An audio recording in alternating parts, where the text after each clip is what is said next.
Так, блок лазера издавал звуки ада, но при этом работал. Чтобы это побороть, снимаем верхнюю крышечку, ничего откручивать не нужно. Вот наш полигон. Значит, тут вот такой фиксатор есть пластиковый на плате. Его отодвигаем в сторону. После этого можно снять. Аккуратненько беремся за уголки, чтобы сильно не пачкать зеркало.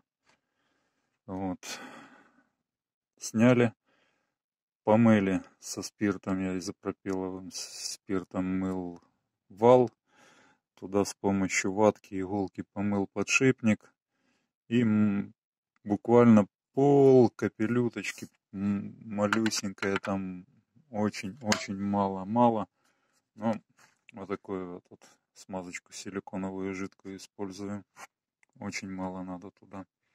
Он вообще на сухую должен работать. Но поскольку тут износ уже есть, то желательно там чуть-чуть его заполнить. Хотя, люфт вообще не ощущается. Часто помогает просто помыть спиртом. Но для пущей важности льем силикон. После этого надо обязательно проверить его, как он раскручивается. Делаем это таким вот образом. Прячемся на момент раскрутки.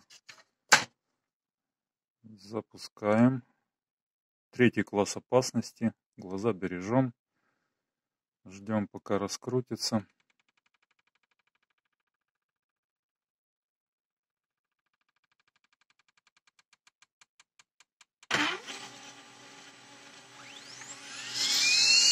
Раскрутился. А теперь смотрим, как останавливается.